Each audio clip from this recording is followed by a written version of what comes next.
So hello guys, welcome in my YouTube channel. তোমাদেরকে জানাই আমার মিনি ব্লগে অনেক অনেক স্বাগত। তো আজকে ছিল রবিবার, তার সাথে সাথে আজকে ছিল নিউজিল্যান্ড আর ইন্ডিয়ার ফাইনাল ম্যাচ। তো দেখো এখানে চারিদিকে সবাই একদম কি হই হুল্লোড়, আর এদিকে সব গাড়ি রেখে সবাই দেখছে খেলা, আর তার সাথে সাথে সবাই ঢাকঢোলও রেডি করে রেখেছে। যদি ইন্ডিয়া জিতে যায় তাহলে যেহেতু ঢাকঢোলটা পিটাতে হবে, সেই জন্য সবাই আগের থেকে সব কিছু রেডি করে বসে আছে। আর এটা হচ্ছে বাঘাযতীন, আমরা যাচ্ছি বাঘাযতীনে। ফার্স্টে গেছিলাম আমি ঈশানের দাদুর বাড়ি, তারপরে সেখান থেকে এখানে এসেছি আমি।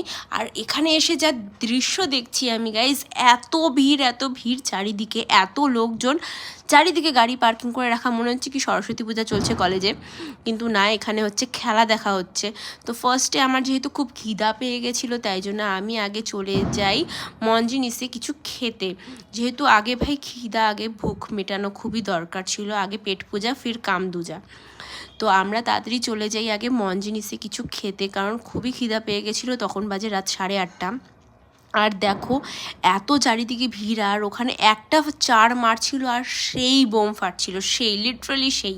তো এই দেখো আমি আগে পেট পূজা করতে শুরু করে দিয়েছি। এই যে খাওয়ার স্টার্ট আমার, এখন আমি খাবো দাবো, তারপরে যাব একটু খেলা দেখবো। খেলা দেখে যেহেতু আমরা বেশিক্ষণ থাকতে পারবো না, বাড়িতে তাড়াতাড়ি চলে যেতে হবে, তাই জন্য আমরা তাড়াতাড়ি বাড়ি চলে যাব।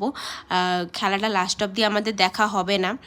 হ্যাঁ, এই দেখো গাইস কত ভিড় চারিদিকে, সেই মারাত্মক। বাঘাযতীন মাঠ একদম গম করছে, আর যেই 4 পড়ছে, যেই 6 পড়ছে গাইস, একদম সেই বোম ফাটানোর কি ধুম। আর একটা 4-6 পড়ছে আর সেই রকেট ফাটানো হচ্ছে। আমরা দুজন দেখো ভিড়ের মাঝখানে একদম চুনোপুটি হয়ে দাঁড়িয়েছিলাম ওখানে। আর এই দেখো একটা 4 পড়লো, কি সেই বোম ফাটানোর কি হিড়িক, একদম 3-4টা মানে 5-6খানা একসাথে রকেট ফাটানো হচ্ছে ওখানে, মানে সেই মজা। এসব জায়গায় গিয়ে সবার সাথে মানে খেলা দেখা আর এই বোম ফাটানোর এনজয়মেন্টটাই আলাদা। আর দেখো বাড়িতে আস্তে আস্তে রাস্তার মধ্যে প্রজেক্টর লাগিয়ে খেলা দেখা হচ্ছে, সেই মজা। তো তোমরা আমার চ্যানেলটিকে সাবস্ক্রাইব করতে ভুলবে না। দেখা হচ্ছে পরের ভিডিওতে।